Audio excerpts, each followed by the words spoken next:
সম্মানিত বন্ধুগণ, আসসালামু আলাইকুম। দূরে কাছে দেশে অথবা সে বাইরে থেকে বন্ধুগণ, ঠিক এই মুহূর্তে যে যেখান থেকে বাস্তব জীবনের গল্প শোনার জন্য আমার সাথে জয়েন করেছেন আমি আপন। আর যে আপন জীবনের গল্পের 1279তম পর্বে আপনাকে প্রতিদিনের মতো স্বাগতম জানাচ্ছি। বন্ধুরা, আজ আমি আপনাকে শোনাবো ময়মনসিংহের ভাই মোহাম্মদ নাহিদ হোসেনের জীবনের চরম শিক্ষণীয় এক বাস্তব জীবন কাহিনী। বন্ধুরা, আজকের গল্পের টাইটেল, জোর করে নিজের আপন ছোট বোনকে বিয়ে দেয় স্বামীর সঙ্গে।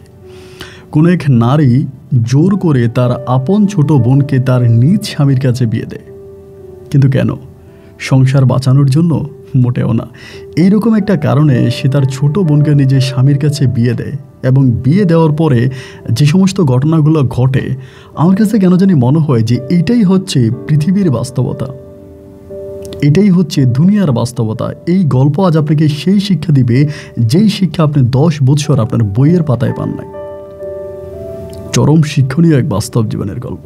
আমি সবাইকে অনুরোধ করব শুরু থেকে শেষ পর্যন্ত ময়মনসিংহের ভাই মোহাম্মদ নাহিদ হোসেনের জীবনের বাস্তব গল্পটা আপনারা প্রত্যেকে আমার মুখে শুনবেন এবং গল্প শেষে নাহিদ হোসেনকে আপনার মতো করে একটা মন্তব্য কমেন্ট বক্সে লিখবেন। ধন্যবাদ সবাইকে। সম্মানিত বন্ধুগণ, আসসালামু আলাইকুম। আমার নাম মোহাম্মদ নাহিদ হোসেন, আমার বাড়ি ময়মনসিংহ। বন্ধুরা, আমি আমার জীবনের গল্পটা শুরু করার শুরুতেই আপনাদেরকে আমার পরিবারের সম্বন্ধে জানিয়ে রাখি। আমার পরিবারে আমি আছি, আমার বাবা আছে, মা আছে, রয়েছে আমার দাদা দাদি সহ আমার বড় 2জন ভাই আর ছোট একটা বোন। আমরা টোটাল 3 ভাই 1 বোন। আমাদের পরিবারটা ময়মনসিংহ শহর থেকে খানিকটা দূরের কোনো এক গ্রামের এক নিম্ন মধ্যবিত্ত পরিবার।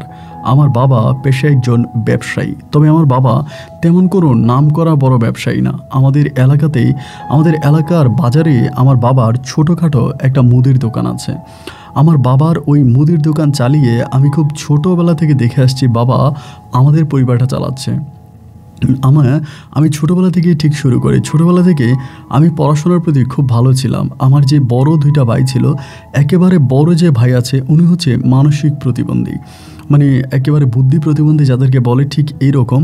আর ইমিডিয়েট আমার যে বড় ভাইটা আছে তিনি মোটামুটি ভালো আছে এবং সবার ছোট আমি।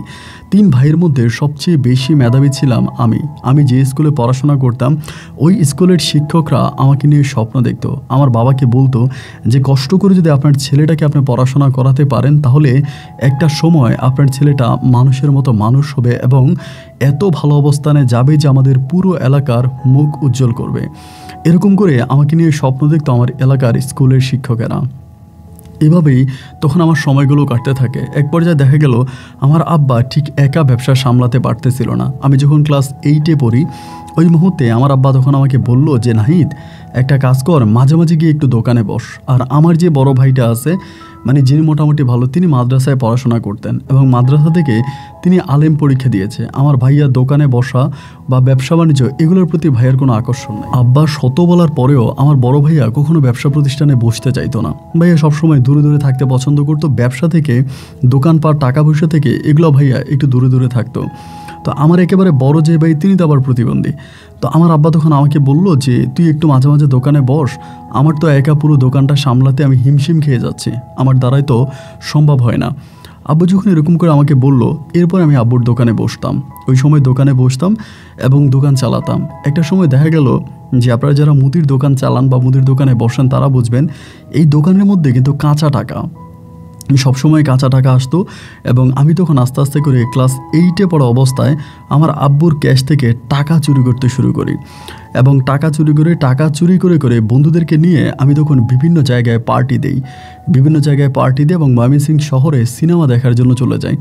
সিনেমা দেখি, বন্ধুদের সাথে আড্ডাবাজি করি এবং এই অগাধ টাকা পয়সা আমি যখন পেয়ে যাই, একটা সময় আমি সিগারেটও খেতে শুরু করি, সিগারেট স্মোক করতে শুরু করি এবং একটা পর্যায়ে দেখা গেল যে আমি আমার পড়াশোনা থেকে সম্পূর্ণভাবে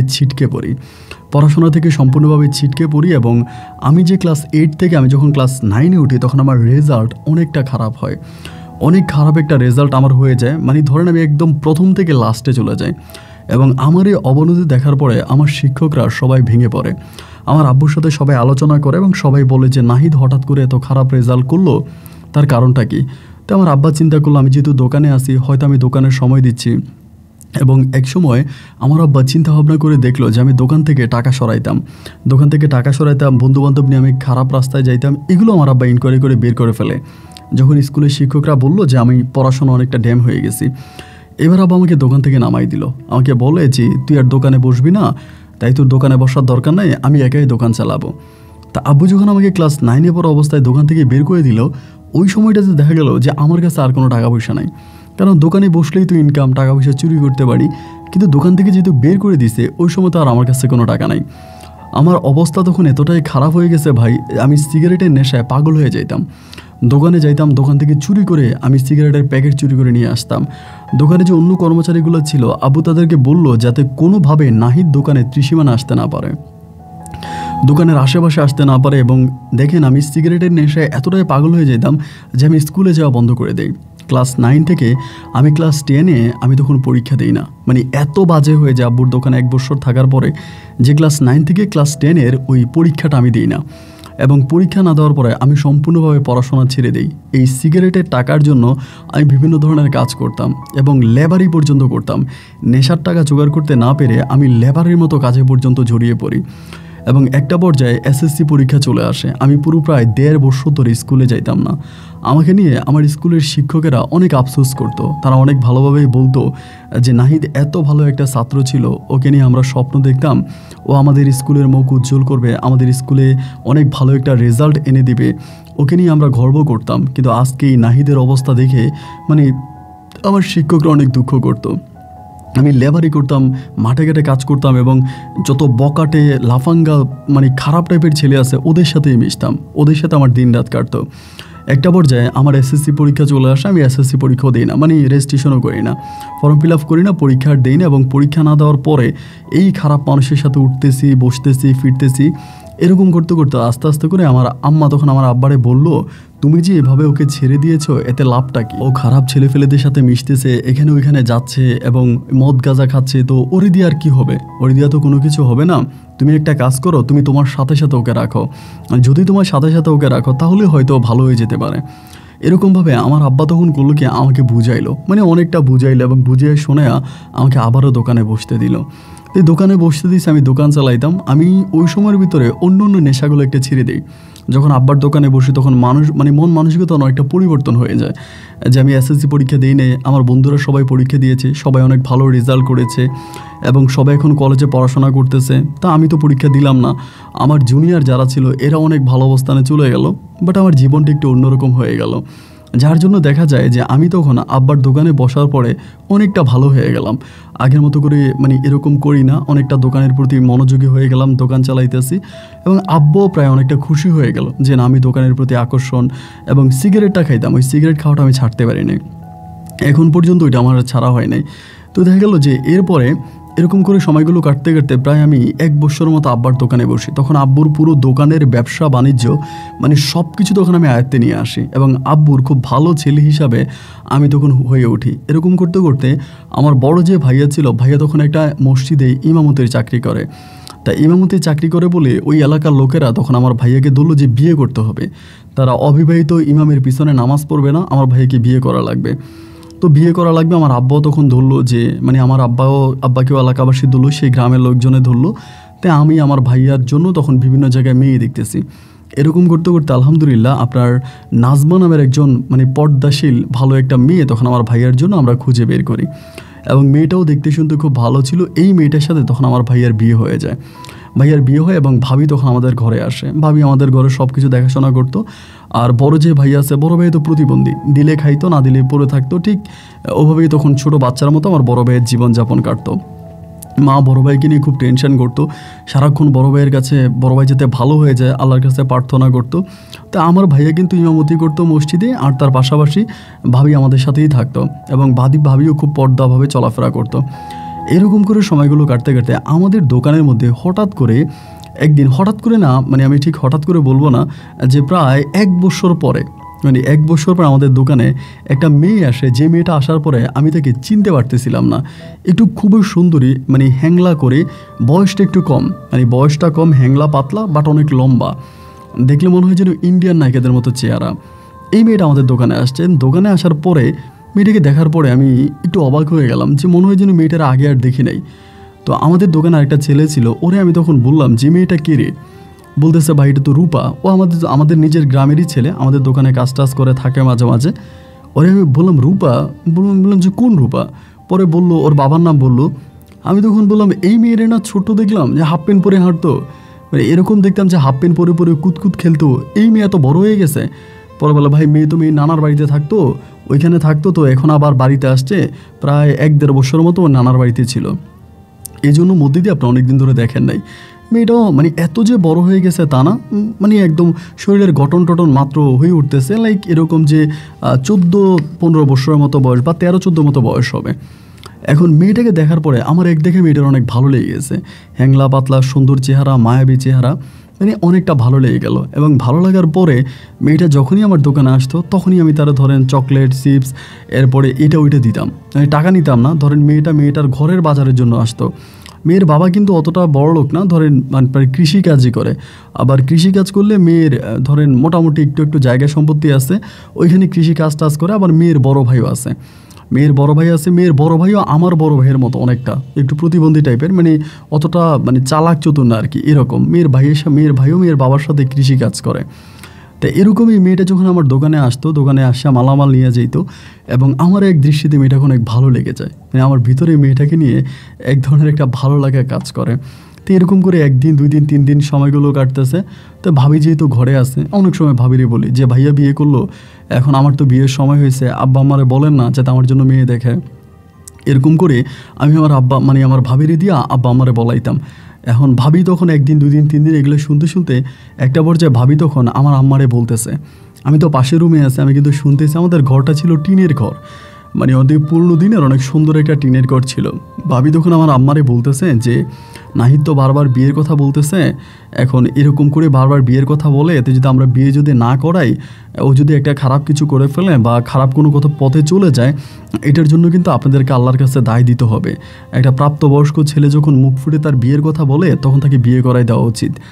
আমার আম্মাকে তখন আমার ভাবি এটা বলে, আমি পাশের রুম থেকে শুনি, এবং শোনার পরে আমি ভাবির অনেক ধন্যবাদ জানাই যে তোমার কারণে আমার আম্মা হয়তো আমাকে আবার বিয়ে করাবে, এরকমভাবে খুশি হলাম।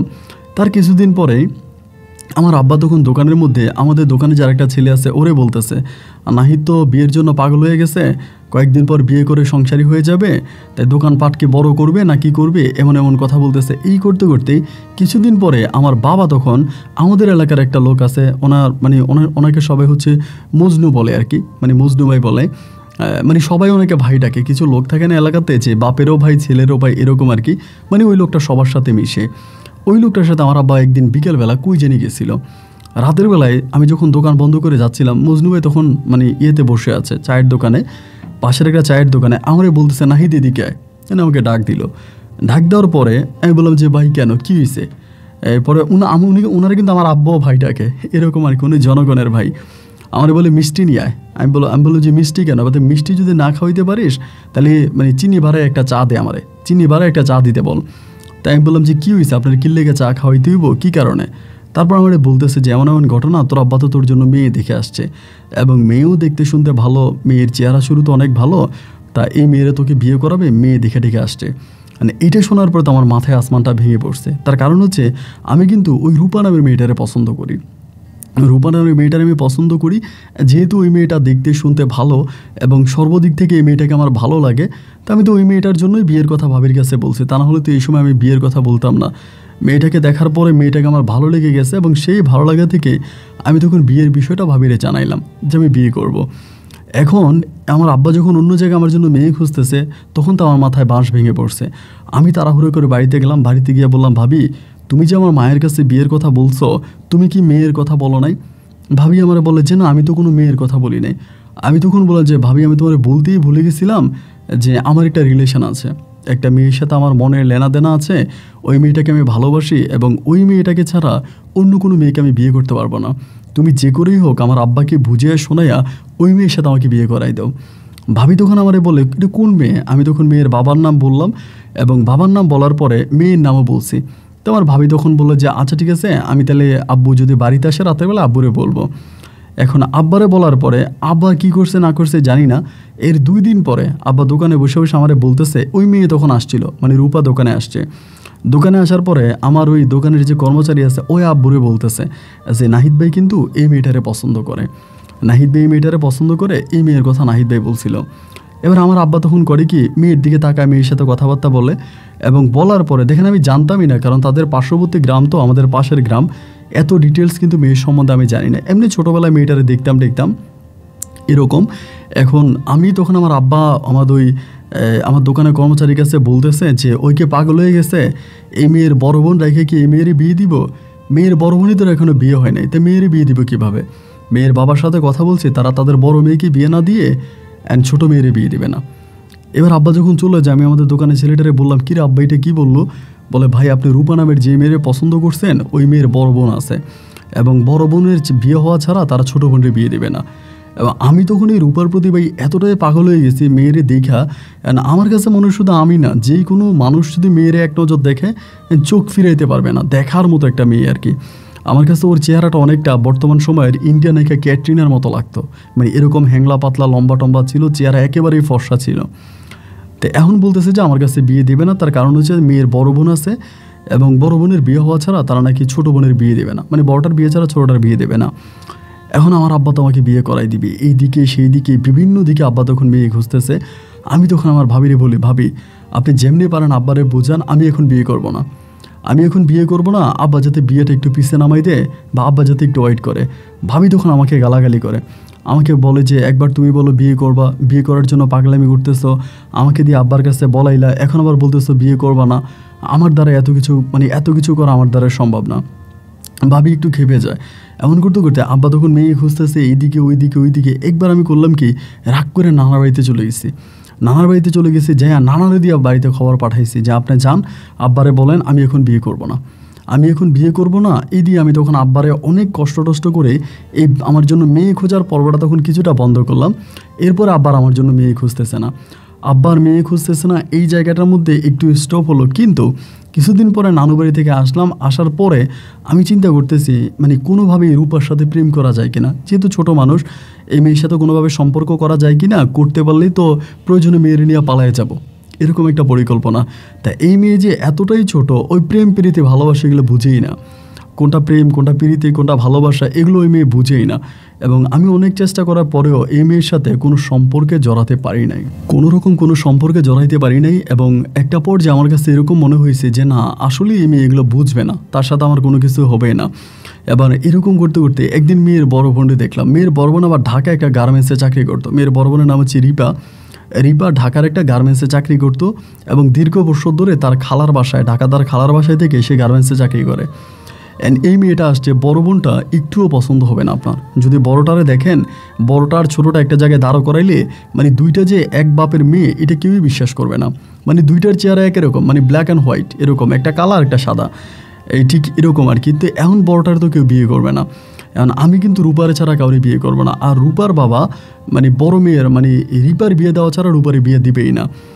এমন একটা মানে ঝামেলার মধ্যে তখন পড়ে গেলাম যে কোন দিকে যাব, মানে কোন দিকে মুভ করব, কি বলবো নিজেও বুঝতে পারতেছিলাম না।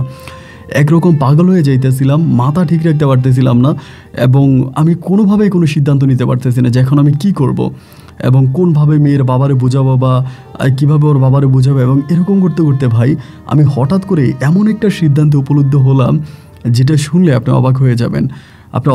যেটা শুনলে আমি সিদ্ধান্ত নিলাম যে আমি রিপারেই বিয়ে করব, এবং রিপারে বিয়ে করে আমি রিপারে তালাক দেওয়া পরে আমি আবার রূপারে বিয়ে করব।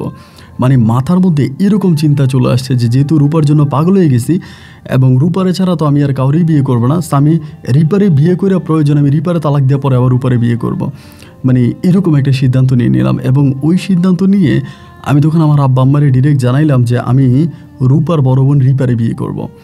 আমার বাপ মাই তো তখন বলতেছে যে নাহিদ পাগল হয়ে গেছে, ওর ব্রেনের মধ্যে সমস্যা দেখা দিছে, ওর মাথা ঠিক নেই, ও কখন বলে ছোটোটারে বিয়ে করবে, এখন আবার বলে বড়টারে বিয়ে করবে, আর বড় মেয়ে তো দেখতে সুন্দর না, এরকম মেয়েরও ওকে হঠাৎ করে কেন বিয়ে করতে যাচ্ছে। তো আমার ভাবি একদিন আমার রুমের মধ্যে ডাক দেওয়া ভালো করে জিজ্ঞেস করে যে নাহিদ তুমি এরকমটা কেন করতেছো। তুমি যে এরকম পাগলামি করতেছো এটা তো হতে পারে না, বিয়ে শাদী তো আর একদিন দুই দিনের না, এই মেয়েটার সাথে তোমার সারা জীবন থাকা লাগবে, এক ঘরে এক পৃথিবীতে তুমি সারা জীবন মেয়েটার সাথে থাকবা, এবং ওই মেয়েটা যদি তোমার পছন্দনীয় না হয় তাহলে কিন্তু তুমি পরকীয়ায় লিপ্ত হয়ে যাবা এবং খারাপ দিকে তোমার মন মানসিকতা চলে যাবে। তো এই জন্য তুমি আমাকে একটু ক্লিয়ার করে সত্যি করে বলো যে তুমি আসলে কি চাচ্ছ, তুমি কি আসলেই যে রূপার বড় বোন রিপারে বিয়ে করবা এবং তুমি কি মন থেকেই চাচ্ছ? আমি তখন ভাবিরও মিথ্যা বলছি, বললাম যে ভাবি এবং রূপার বাবা মা অনেক ভালো এবং তাদের বাবা মাকে আমার খুব ভালো লাগে, সেই জায়গা থেকে আমি রিপারে বিয়ে করতে চাই, আমি রিপারে বিয়ে করতে চাই। আপনি রিপার পরিবারের সাথে কথা বলতে বলেন, আব্বুরে কথা বলতে বলেন, আমি যেটা বলছি এটা আমি মন থেকেই বলছি। এরপরেও ভাবি আমার কথা বিশ্বাস করে না। ভাবি আমাকে পুনরায় আবারও বলে যে নাহিদ দেখো এটা পুতুল খেলা না, এটা ছেলে খেলা না যে তুমি বিয়ে করলা এরপরে আবার ছেড়ে দিলা, এটা কিন্তু পুতুল খেলা আর ছেলে খেলা না, এটা কিন্তু খুব সিরিয়াস একটা বিষয়, এটা কিন্তু তুমি সিরিয়াসলি চিন্তা করো, আমাকে এটা বলে। তারপরেও ভাবি আমাকে 2 দিনের সময় দেয়। আমার কথা হচ্ছে আমি রিপার যদি বিয়ে করি তাহলেই তো আমি রূপার কাছে যাইতে পারবো। আপনি খারাপভাবে নিয়েন না, আমি বাস্তবতার জন্য কথাগুলো বলি। আমার মাথায় এরকমও আসছে যে আরে শালির সাথে তো দুলাভাইয়ের একটা ইটিশ পিটিশ সম্পর্ক থাকেই, প্রয়োজনে আমি ওই ইটিশ পিটিশ সম্পর্কে গিয়েও রূপার সাথে কিছু একটা করব। তারপরও আমি এরকমটা চিন্তা করি এবং করার পরে আমি আব্বারে জোরালোভাবে ধরলাম এবং আব্বা বললো পরে আর আমারে কিছু বলতে পারবি না, পরে কিন্তু বলতে পারবি না তোর বউ পছন্দ হয় না, বউ কালো এবং তোর বউর সাথে হবে না, এরকম কিন্তু বলতে পারবি না, বিয়ে কিন্তু একবারেই। আমি বলছি জি আব্বা আমি একবারে আমি রিপারেই বিয়ে করবো, আপনি আর এটা নিয়ে কথা বললেন না। আব্বু তখন সব কিছু ঠিকঠাক করে এই রিপা মেয়েটার সাথে আমার বিয়ে শাদী ঠিকঠাক করে ফেললো। এলাকার যে লোকজন আছে তাদেরকে জানালো এবং গণ্যমান্য লোকজনদেরকে জানিয়ে তখন রিপার সাথে আমার বিয়ের অনুষ্ঠানটা হলো। আমি যে বিয়ে করতে গেছি ওই দিন আমি যে দুলা সেজে বসে আছি, রূপা এসে আমার সাথে দুষ্টামি করতেছে, রূপা এসে দুষ্টামি করতেছে, গায়ের মধ্যে ওইটা লাগাইতেছে, মনে মনে চিন্তা করতেছে আমি তো তোরই বিয়ে করবো এবং তোর টার্গেটেই তো আমি তোর বড় বোনে বিয়ে করছি। যাই হোক পারিবারিকভাবে বিয়ে হলো এবং বিয়ে হওয়ার পরে আমি তখন রিপারে নিয়ে ঘরে আসছি। আমার আব্বা আম্মা কিন্তু এই বিষয়ে আমার উপর একটু রাগ যে মেয়ে ঢাকা গার্মেন্টসে চাকরি করে, এরকম একটা মেয়ের আমি বিয়ে করে ফেলছি। আমার আব্বা কম হোক বেশ হোক সমাজে তো একটা ভালো আব্বার সম্মানই আছে, আব্বু মোটামুটি ভালো টাকা পয়সা ইনকাম করে, দোকানে বাজারে ব্যবসা বাণিজ্য করে, আমি চাইলে তো আরও উচ্চ ফ্যামিলিতে যাইতে পারতাম, আরও ভালো ফ্যামিলির মেয়েরই বিয়ে করতে পারতাম, তা আমি কেন গার্মেন্টসের এই মেয়েটারে বিয়ে করলাম? এটা আমার আব্বু ভালোভাবে নেয়। এরপর আব্বু নিলে না নিলে নাই আমি তো রিপারে বিয়ে করে ফেলছি এবং রিপার সাথে আমার বাসর ঘরও হয়েছে। এরকম করে তখন সময়গুলো কাটতেছে এবং রিপাও মোটামুটি খুবই ভালো একটা মেয়ে ছিল। সত্যি কথা বললে আমাদের পরিবারে মিশতো, আমার ভাবির সাথে, আমার মায়ের সাথে, আমার পরিবারের অন্য মানুষগুলোর সাথেও খুব ভালো ব্যবহার করতো। আমার মা বলতেছে যে মেয়ে কালো হতে পারে কিন্তু মেয়েটা অনেক ভালো, কারণ এই মেয়েটাকে দেখলেই মনে হয় যে জাতের মেয়ে কালো ভালো, এবং খুব ভালোভাবে মিশি। এরকম করতে করতে 1 দিন 2 দিন 3 দিন সময়গুলো কাটতেছে। আমি তখন রিপারে বলতেছি তুমি ঢাকায় কোথায় চাকরি করতা, কোন জায়গায় চাকরি করতা, এরকম করতে করতে রিপা তখন আমারে বলতেছে যে ও আবার ঢাকায় চলে যাবে। আমারে বলে গ্রামে ভালো লাগে না, গ্রামে থাকতে অস্থির লাগে এবং এভাবে গ্রামে থাকতে পারি না, একটা কাজ করি আমি ঢাকায় চলে যাই, তুমিও ঢাকায় চলো, ঢাকায় গিয়ে কোনো একটা ব্যবসা বাণিজ্য করো। এরকম করতে করতে তখন আমার যে ভাইয়া মসজিদে চাকরি করতো, ইমামতি করতো, ওই ভাইয়া ইমামতি চাকরি তখন ছেড়ে দিয়ে ভাইও তখন আব্বুর সাথে ব্যবসা বাণিজ্যে লেগে যায়, বাজারের মধ্যে ব্যবসা বাণিজ্য করতেছে। এমত অবস্থার ভিতরে আমি তখন এই রিপার কথা শুনে আমার আব্বারে বললাম আব্বা আমি একটা কাজ করি, আমি ঢাকার দিকে গিয়ে কোনো একটা ব্যবসা বাণিজ্য করি এবং ঢাকায় আমি একটা দোকানপাট দিব, ঢাকায় একটা ব্যবসা করব। আমার আব্বা তখন বলতেছে ঢাকায় ব্যবসা বাণিজ্য করা কি ভালো হবে, এইটা সেটা। আমি চিন্তা করছি রিপা তো চাকরি করবে, সেখান থেকে আমি একটা টাকা পাবো এবং তার পাশাপাশি আমি নিজেও একটা ব্যবসা বাণিজ্য করব। আব্বারা তখন আমি টাকার জন্য চাপ দিলাম যে আমি ঢাকায় যাব, ব্যবসা বাণিজ্য করব। এরকম করে এবার রিপার সাথে আমি রিপার খালার বাড়িতে ঢাকায় বেড়াইতে যাই এবং খালার বাড়িতে বেড়াইতে যাওয়ার পরে ওদের এরিয়ার কাছাকাছি একটা জায়গার মধ্যে তখন আমার একটা ওখানে ব্যবসা করে থাকার মতো মোটামুটি ভালো একটা প্রসিদ্ধ জায়গা। দেন আমি তখন সিদ্ধান্ত নিলাম যে আমি এই জায়গার মধ্যে থাকবো এবং এখানে থেকে ব্যবসা বাণিজ্য করবো এবং সব কিছু আমি এখানেই করব। এই সিদ্ধান্তটা নেওয়ার পরে আমি তখন রিপারে বললাম এবং রিপার কাছে কিছু জমানো টাকা ছিল, যেহেতু দীর্ঘদিন গার্মেন্টসে চাকরি করে, ওর কাছে কিছু জমানো টাকা ছিল এবং আমি আব্বার কাছ থেকেও কিছু টাকা নেই, এবং রিপার ওই টাকাগুলো দিয়া আমি তখন ঢাকাতে একটা ছোট্ট দোকান দিই, একটা গলির ভিতরে যে ছোট দোকানগুলো হয় না, আর বেচাকিনি কিন্তু ভালো হইতো। দোকান ছোট হতে পারে এবং গলির মধ্যে হতে পারে কিন্তু বেচাকিনা ভালো হইতো। সিঁড়ির নিচে গলির মধ্যে একটা ছোট্ট দোকান দিয়ে পান, সিগারেট এবং আপনার বিভিন্ন ধরনের বিস্কিট, চানাচুর, যেই ছোটোখাটো যে দোকানগুলো হয় বা বেকারির আইটেম, এগুলো আমি তখন বিক্রি করতাম। ভালোভাবেই তখন বেচা কিনা হইতো এবং আমি এই রিপারে নিয়ে ওইখানে থাকতেছি। আর আমি রিপারে বারবার বলতেছি, তুমি রূপারে এখানে নিয়ে আসো, রূপা কেন গ্রামে পড়ে আছে, এবং ওরে এখানে নিয়ে আসো, ওই না থাকলে তোমার সাথে ভালো থাকবে, তোমার সাথে ঠিক থাকবে, তুমি ওরে নিয়ে আসো, এরকমভাবে বলতেছি। কিন্তু রিপা আমারে বলো আনবো আনবো এরকম করে ঘুরাইতেছে। এরকম হতো। আমি একটা সময় রিপারে বললাম যে তুমি যদি আমার কথা না শোনো, আমি তোমার সাথে প্রয়োজনে সংসার করব না, তুমি রূপারে নিয়ে আসো, রূপা কেন গ্রামে থাকবে। এবং এরকম করে আমি যখন রিপারে চাপ দেই এবং আমার চাপে পড়ে রিপা তখন করে কি রূপারে নিয়ে আসে। রিপা তখন তার বাবা মারে বুঝায় যে ওই গ্রামে থেকে কি করবে, গ্রামে থাকলে ভালো থাকবে না, কালো হয়ে যাবে, ঢাকার দিকে নিয়ে আসি এবং ঢাকার দিকে আনলে চেহারা সুন্দর হয়ে যাবে বা ভালো থাকবে, আমার একা একা বাসায় ভয় লাগে, আপনাদের জামাই সারাদিন দোকানে থাকে, রাতের বেলা অনেক সময় আসে না, এটা ওইটা মানে অনেক কিছু বলে ওর আব্বা আম্মাকে বুঝেও তখন এই রূপারে তখন ঢাকায় নিয়ে আসে। তো রিপা একই বাসায় থাকতো। আমার কিন্তু আকর্ষণ ছিল ওই রূপার উপরেই, মানে রূপার সাথে কি করা যায়, কিভাবে সম্পর্ক করা যায়, কিন্তু কোনোভাবেই কোনো সুযোগ পাচ্ছিলাম না। মানে আমার বউ সারাক্ষণই হচ্ছে রূপারে পাহারা দিয়ে রাখতো এবং আমার ভিতরে যে খারাপ কিছু কাজ করতো এটা কিন্তু আমার বউ বুঝতো না, রিপা কিন্তু বুঝতে পারতো না। এরপর আমি রূপারি নিয়ে মাঝামাঝি এখানে ওইখানে ঘুরতে যাইতাম, এটা ওইটা খাওয়াইতাম। মানে আস্তে আস্তে করে এই রূপার প্রতি আমার পুরোপূর্ণভাবে আকর্ষণটা চলে আসতেছে। কিন্তু রিপার কারণে আমি রূপার কাছে পর্যন্ত যেতে পারি না। আবার এটাও চিন্তা করে যে কোনোভাবেই যদি রিপা মানে যদি সন্দেহ করে ফেলে যে তার ছোটো বোনের প্রতি আমার কোনো আকর্ষণ আছে, তাহলে তো এটা আরও বড় ঝামেলার দিকে চলে যাবে। কারণ রিপা খুব রাগে, যদি সে রেগে যায় তাহলে আরও অনেক ক্ষতি করবে। এখন কি করবো, ওই যে শালি হিসাবে যতটুকু দুষ্টামি শয়তানি করার ওইটুকুই করতেছি, এর থেকেও বেশি আমি যেতে পারি না। এইভাবে সময়গুলো কাটতে কাটতে হঠাৎ করে দেশে রূপা আর রিপার মানে আমার যে শ্বশুর আছে তিনি মারা যায়। তিনি হঠাৎ করে মারা যায় এবং মানে মারা যায় বলতে তিনারা হচ্ছে বিদ্যুৎ চমকে, যে আকাশ থেকে বিদ্যুৎ চমকে সে মারা যায়। আমার শ্বশুর মারা যাওয়ার পরে তখন আমার মানে শ্বশুর বাড়ির অবস্থা খুব খারাপ হয়ে যায়। আমার শাশুড়ি আগ থেকে একটু অসুস্থ ছিল, ওনার জন্য মাসে মাসে এই রিপা টাকা পাঠাইতে হয়। এবং তার যে ভাই আছে, তার ভাই আবার বিয়ে করে আলাদা হয়ে গেছে, বিয়ে করে উনি বউ নিয়ে আলাদা থাকে, তার মায়ের কোনো খোঁজখবর নেয় না। এখন সে তার মায়ের জন্য টাকা পাঠাইতে হয়, মায়ের জন্য টাকা পাঠাইতে হয়। আবার দুই বোন এখানে থাকতেছে, তাদের একটা খরচ আছে। এরকম করতে করতে একদিন রিপা আমারে বলতেছে যে রূপারে কোনো জায়গায় চাকরি দিয়ে দেওয়া যায় কিনা, দেখো না কোথাও রূপার জন্য একটা ভালো চাকরি হয় কিনা। কারণ ও তো দেখতে শুনতে ভালো আছে, অনেক সময় দেখা যায় বড় বড় অফিসে বা কোনো সরকারি জায়গায় রিসিপশনের মধ্যে লোক লাগে এবং মেয়ে মানুষের চেহারা টেহারা ভালো হইলে ওইসব জায়গার মধ্যে চাকরি হয়। তাই আমারে বললো যে তুমি দেখো না যে রূপার জন্য এরকম কোনো একটা চাকরি ম্যানেজ করা যায় কিনা। আমি তখন বললাম যে আচ্ছা ঠিক আছে দেখি। এবং এই করতে করতে আমার মাথায় হঠাৎ করে একটা শয়তানি বুদ্ধি চলে আসছে। এবং শয়তানি বুদ্ধি এরকম বুদ্ধি, শয়তান আমাকে এমনভাবে বুদ্ধি দিচ্ছে যে শয়তানের ওই শয়তানিকে আমি তখন ফেল করাই দিলাম। আমার মাথায় বুদ্ধি আসলো, আমি একদিন রূপারে হঠাৎ করে বললাম যে রূপা, এই তোমার একটা জায়গায় নিয়ে যাব, একটা চাকরির ইন্টারভিউ হবে, তুমি আমার সাথে চলো। এই কথা বলে আমি একটা বড় বিদেশি একটা অফিস আমি তখন রূপারে নিয়ে যাই। এটা একটা মানে অন্য কোম্পানির একটা অফিস ছিল, ওই অফিসের মধ্যে নিয়ে যাই এবং শুধু ওরে ঘুরে নিয়ে চলে আসি, অফিসটার মধ্যে ঘুরে নিয়ে আসি।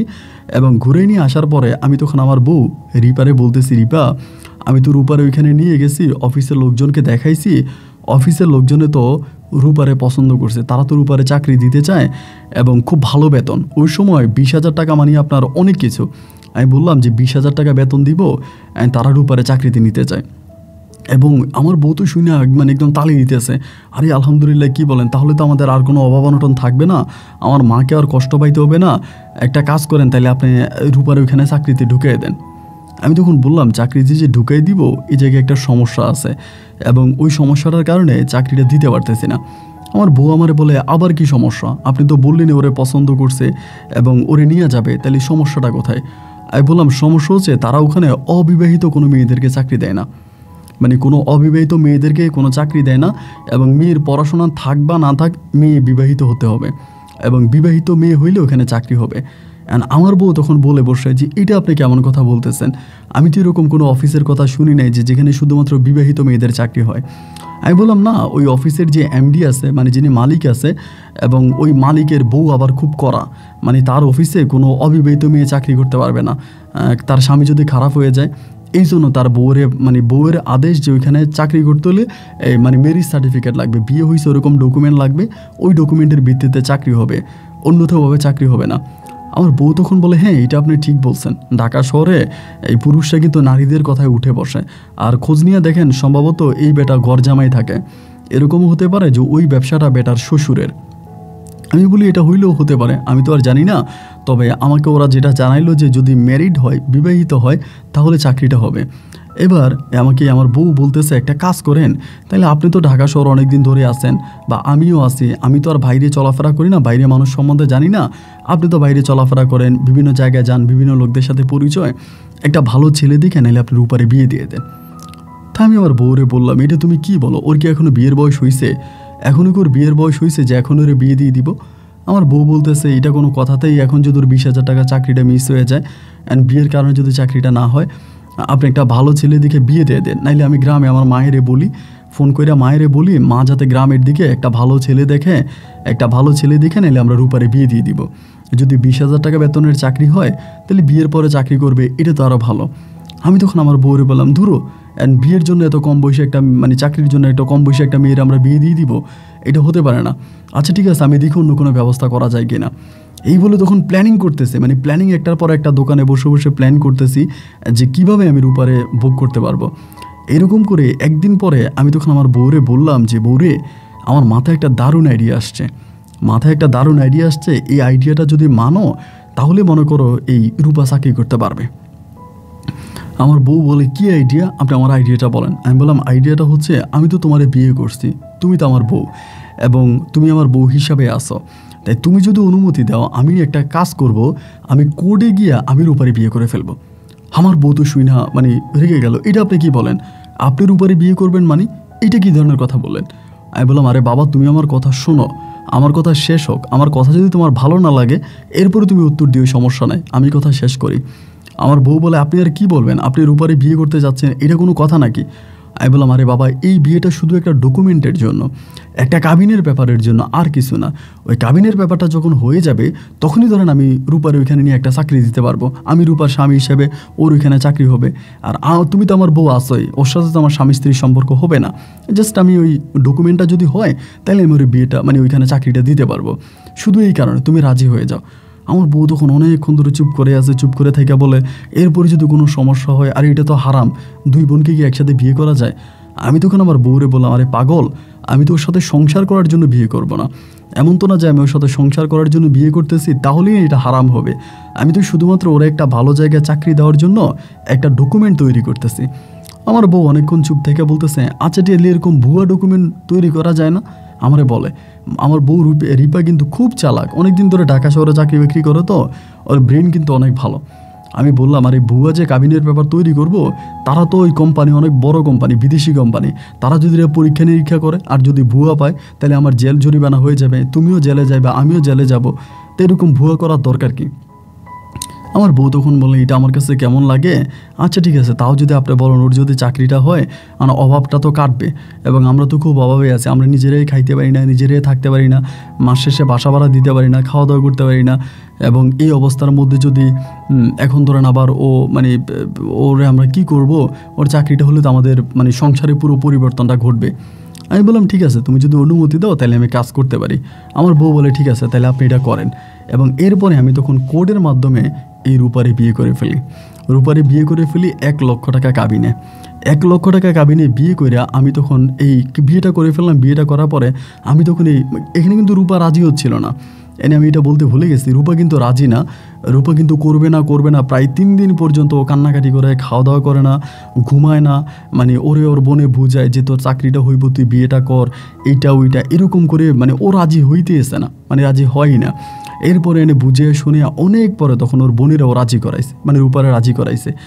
এবার রূপা রাজি হয়েছে। রূপা রাজি হওয়ার পরে যাই হোক, এবার আমার ওয়াইফ আমার বারবার বলতেছে, তাইলে আপনি এখন চাকরির জন্য কথা বলেন।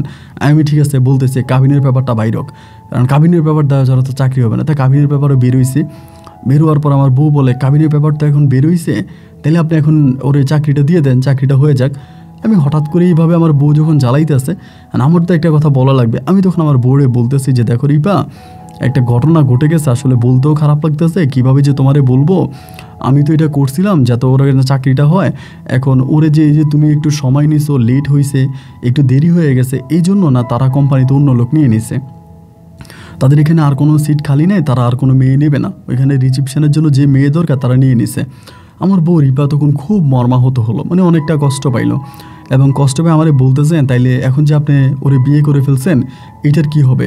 আমি বললাম দূরও, এটা কোনো বিয়ে নাকি, এটা তো একটা ডকুমেন্ট তৈরি করছে, এটা নিয়ে তুমি কথা বলো না। এবং এরকম হয়ে গেছে। এরকম হয়ে যাওয়ার পরে তখন তো ধরেন রূপা ঘরেই থাকতো, আমি দোকানেই থাকতাম। তাই আমি মাঝে মাঝে যখন আমার বউ রিপা যখন গার্মেন্টসে চলে যাইতো, আমি তখন রূপার কাছে যাইতাম, যে বলতাম তুমি তো কলমা বলছো, তুমি তো কাবিন পড়ছো, তুমি তো সিগনেচার করছো, তুমি তো আমার বউ, এবং তোমারও শরীরে হাত দেওয়ার অধিকার আমার আছে। এবং এরকম করে ও আমাকে, আমি বললাম তুমি তোমার বোনের কাছে বইলো না, এবং তোমার বোনের কাছে বললে ঠিক হবে না, তোমার বোনের সাথে আমার সংসার ভেঙে যাবে, তুমি আইনত আমার বউ। এবং তুমি যদি বিশ্বাস না করো আমি হুজুরে জিজ্ঞাসা করবো। একদিন আমি হুজুরে পর্যন্ত ডাইকে আনি আমার ঘরে হুজুরে ডাইকে আনি, এবং হুজুর পর্যন্ত বলে যেহেতু কলমা কাবিন হয়ে গেছে আপনার উপরে ওনার অধিকার আছে। তাই রূপা আমাকে শরীরে হাত দিতে দেয় না, বলে আমি বোনেরে বলে দিব। আমি বলি তোমার বোনেরে বলে তোমার বোনের সাথে আমার সংসার ভেঙে যাবে, প্রয়োজন আমি তোমার বোনকে ছেড়ে দিব, আমি তোমার নিয়ে সংসার করবো, তোমার বোনরে ছেড়ে দিব। আমাকে বলে না আমার আপুরে ছাইরেন না, আপু আপনার অনেক ভালোবাসে এবং আপু আপনার ছাড়া বাঁচবে না। আমি বলি ঠিক আছে, তাহলে তোমার আপুর সাথে যদি আমার থাকতে হয় তা তুমিও তো আমার বউ, আমি তো তোমারে কাবিন করেই বিয়ে করছি, কলমা পরেই বিয়ে করছি, তাই তুমি আমার কাছে আসো। এরকম করে আস্তে আস্তে করে এক পর্যায়ে দুই পর্যায়ে আমি তখন এই রূপাকে ম্যানেজ করে ফেলি। এই কাবিন দেখাইয়া আপনার উপর কিন্তু খুব স্ট্রেট, আল্লাহকে ভয় পায় এবং ধর্মকে ভয় পায়, ওই রকম আর কি। তা আমি তখন খারাপ কোনো কাজে লিপ্ত না হয়, আমি তখন বললাম যে কোরআন হাদিস অনুযায়ী তোমার বিয়ে করছি, তুমি আমার বউ। এরপর আমি তখন এই রূপার সাথে স্বামী স্ত্রীর সম্পর্কে লিপ্ত হই। দিনের বেলায় রূপার সাথে আমি স্বামী স্ত্রীর সম্পর্ক করি, এবং রাতের বেলায় রিপা আমার সাথে থাকে। তো রিপা কিন্তু আবার এটা বুঝে না যে রূপার সাথে আমার এই ধরনের সম্পর্ক। একদিন, দুদিন, 3 দিন সময়গুলো কাটতেছে, এবং আমি এই ধরনের কাজগুলো কন্টিনিউয়াসলি করতেছি। এমন করতে করতে আমার বউ অনেকটা কিছু সন্দেহ করে ফেলে কিন্তু মাঝে মাঝে, এবং সন্দেহ করে বলে আমি রূপারে গার্মেন্টসে আমার সাথে চাকরিতে নিয়ে যাব, আমার এটা বলে। তা আমি তো আর মানা করতে পারি না, বাধা দিতে পারি না, কারণ বাধা দিলে ও আরও ডাউট করে ফেলবে। এবং একটা সময় তখন রূপারে চাকরিতে নিয়ে যায়, চাকরি থেকে নিয়ে আসো, ওভাবে আমি তখন আর পাই না। এই যে তখন কিন্তু বাসার বাইরে যাতায়াত করে, চাকরিতে যায়, চাকরি থেকে আসে, এইরকম করতে করতে পাশের বাড়ির একটা বিল্ডিংয়ের মালিক, এই ছেলেটা আমার হচ্ছে রাব্বি, ওই একটা বিয়ে করছে, ওই আমার দোকানে মাঝে মাঝে আসে, দোকানে বসে, আমার সাথে খুব ভালো একটা সম্পর্ক, আমার দুলাভাই করে জান দিয়ে দেয়, খুব আমার এমনি দুলাভাই ডাকে। এইরকম করতে করতে ওই ছেলেটা আমার শালিরে দেখে, রূপারে দেখে, এবং রূপারে দেখার পরে ওই আমার সবসময় বলে ভাই আপনার শালিটার আমার কাছে বিয়ে দেন, আপনার শালিটার আমার পছন্দ হয়েছে, আপনার শালিটার আমি বিয়ে করতে চাই। আমি বলি ভাই তুমি তো বিয়ে করছো, তোমার বউ আছে, এখন তোমার বিয়ে করা লাগবে কেন? আমারে বলতেছে যে ভাই আমার তো বিয়ে করছে অনেক বছর হয়েছে, আমার বউর ঘরে তো কোনো সন্তানাদি হয় না, তাই সন্তানাদি যেহেতু হয় না আমি আরেকটা বিয়ে করতে চাই। আমি বললাম আমিও তো রিপারে বিয়ে করছি, আমার বউরে বিয়ে করছি, আমার বউর ঘরে তো কোনো সন্তানাদি হয় না আজকে এত বছর, তাই সন্তানাদি হয় না বলে কি আমি করতেছি না আপনার সন্তানাদি হয় না বলে কি আমি বউরে ছেড়ে দিচ্ছি, আমি কি দ্বিতীয় বিয়ে করতে চাইতেছি? ছেলেটা আমার বলে না ভাই আমার বাপের টাকা পয়সা আছে, অর্থ সম্পদ আছে, আমি আমার বউ খাওয়াইতে পারবো, বউর ভরণ পোষণ দিতে পারবো, তা আমি আরেকটা বিয়ে করলে সমস্যা কি? আমি আরেকটা বিয়ে করবো, আপনার শালীর আমার খুব পছন্দ হয়, আপনার শালীর আমার কাছে বিয়ে দেন, আমি আপনার শালীর বিয়ে করতে চাই। আমি তখন ওরে বলি যে না ভাই এটা হবে না, আমার বউ রাজি হবে না, আমার বউ তো একটু অন্য টাইপের মানুষ, ও রাজি হবে না। আমার বলে ভাই আপনি যেমনে পারেন আপনার ওয়াইফরে রাজি করান, আমি আপনার শালিরে বিয়ে করতে চাই, আমি আপনার শালিকে বিয়ে করব। এবং এরকম করতে করতে আমি একদিন ওরে বলতেছি আমার শালিরে বিয়ে করলে কিন্তু আমার 5 লাখ টাকা দেওয়া লাগবে, আমার যদি 5 লাখ টাকা দাও তাহলে কিন্তু আমার শালিরে আমি বিয়ে দিব। এই কথাটা কিন্তু ভাই আমি বললাম দুষ্টমি করে, এই কথাটা বললাম, এবং কথাটা বলার পরে ছেলেটা রাজি হয়ে গেল। আমারই বলতেছে যে ভাই যদি 5 লাখ টাকা দেওয়া লাগে আমি দিব, আমি তারপরও আপনার শালিরই বিয়ে করতে চাই। তাই আমি বললাম যেটা কি তুমি কথার কথা মানছো নাকি, আমি কিন্তু সিরিয়াসলি। ওই আমার বলে ভাই সিরিয়াস, আমি যদি আপনার শালি যদি আমার কাছে বিয়ে বসে আমি ভাই 5 লাখ টাকা আপনাকে দিব। এইটা বলার পরে আমার কিন্তু তখন আমার ভিতরে একটা জিনিস আইডিয়া আসলো যে এমনিতেই তো ধরেন আমি একটা খারাপ কাজের সাথে, আর এদিক দিয়ে কিন্তু আমার পরিবারের সাথে আমার সম্পর্ক পরিপূর্ণভাবে চলে গেছে। বাড়িতে টাকা পয়সা দিই না, আব্বা আম্মার সাথে যোগাযোগ করি না, বাড়িতে যাই না, এবং আমার বউদেরকেও বাড়িতে রাখি না, 2 শালি বউ নিয়ে শহরে থাকতেছি। আব্বার সাথে আমার পরিপূর্ণভাবে সম্পর্ক আলাদা, আব্বার আমার সাথে কথা বলে না, আমিও আব্বার সাথে কথা বলি না। আমি তখন এই শহরের মধ্যে পড়ে আসি।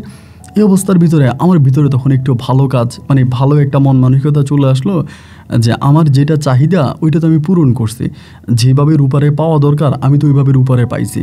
এখন আমার ভিতরে মনে হইতেছে 2 বোন নিয়ে তো আর সংসার করা যায় না, এবং আমি যে 2 বোনের সাথে আছি এটাও তো হারাম, এটাও তো শরীয়ত মোতাবেক, এটাও তো হারাম, এবং এই হারাম কাজটা যে আমি করতেছি এটা তো আমি ভালো করতেছি না। মানে আমার বাবা একজন ভালো মানুষ, আমার বড় ভাই একজন আলেম মানুষ, এবং সেই জায়গায় থেকে আমি যে কাজটা আমি করলাম এইটা তো আমি ভালো কাজ করি নাই। আমি এই মেয়েটাকে মানে ওই ছেলের মানে রাব্বির কাছে বিয়ে দিয়ে দিব, রাব্বির কাছে বিয়ে দিয়ে আমি তওবা পাঠ করে ভালো হয়ে যাব। আর এই ছেলে যদি আমার কিছু টাকা দেয় আমি বিদেশ চলে যাব, আমি বিদেশ চলে যাব, আমার বউরে আমি দেশে আমার বাপ মায়ের কাছে পাঠিয়ে দিব, আমার বউ দেশে আমার বাপ মায়ের কাছে থাকবে, আমার বউও ভালো থাকবে, আর গার্মেন্টসে চাকরি করা লাগবে না, আর আমার শালিরও একটা ভালো বিয়ে হয়ে গেল, তারও একটা ভালো লাইন হয়ে গেল। মানে এই জিনিসটা তখন আমি মানে ভালোভাবে, কিন্তু কোনো খারাপভাবে না, মানে ভালোভাবেই জিনিসটা তখন চিন্তাভাবনা করলাম। এবং চিন্তাভাবনা করে আমি তখন আমার ওই রাব্বির সাথে আমি তখন একদম ডিরেক্টলি বসলাম, বসে বললাম তুমি কি আসলে আমার 5 লাখ টাকা দিবা? আমার বললো হ ভাই আমি 5 লাখ টাকা দিব। আমি বললাম তাইলে আমি তোমার প্রথম ওয়াইফের কথা আমার বউকে বলবো না, আমার বউকেও বলবো না, আমার শালিকেও বলবো না, আমি বলবো যে তুমি পছন্দ করো এবং তোমার আমি বিয়ে করাই দেবো, কিন্তু আমার আগে টাকাটা দিতে হবে। ওই আমারে বলে ভাই আমি টাকা দিতে রাজি, এবং ওই আমারে টাকা দিতে রাজি। আমি বললাম যে ঠিক আছে, পরেও আমারে টাকাটা ম্যানেজ করে দিবি। এরকম একটা অবস্থার ভিতরে আমি তখন রিপারে বললাম যে রিপা এই ঘটনা, এই ছেলের বাড়ি ঘর আছে, ছেলে ব্যবসা বাণিজ্য করে এবং নিজের বাড়ি টাড়ি আছে ঢাকা শহরে, এই ছেলে রূপারে বিয়ে করতে চায়, আমরা রূপার এই ছেলের কাছে বিয়ে দিয়ে দিই। তো এই ছেলেটার স্বভাব চরিত্র একটু ভালো না, নেশা টেশা করে ওই টাইপের। আমার বউ তখন বলে যে অন্য তো নেশা টেশা করে এবং এলাকার মধ্যে ভালো ছেলে না। আমি বললাম আরে ভাই নেশা টেশা করলে সমস্যা কী?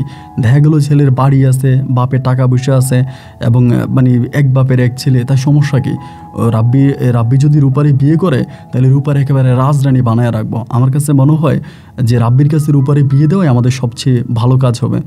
আমার বউ তখন বলে আমার তো বাবা মরে গেছে, বাবা তো নাই, আর বড় ভাইও তো বিয়ে করে আলাদা থাকতেছে, তিনিও তো আমাদের খোঁজ খবর নেয় না, আমাদের একমাত্র গার্ডিয়ান তো আপনি ছাড়া তো আমাদের আর কোনো গার্ডিয়ান নাই।